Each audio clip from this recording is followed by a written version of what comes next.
The stray bullet struck him in the head.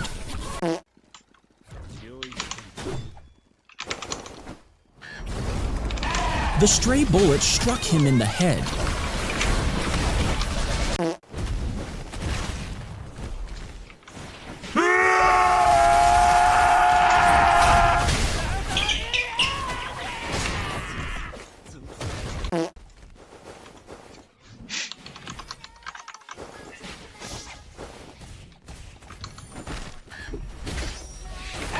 Panda!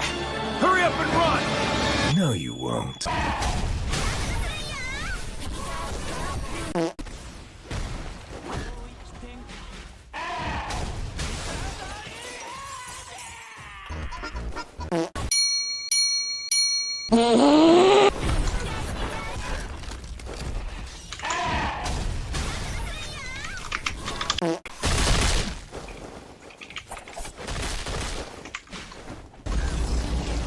Excuse me!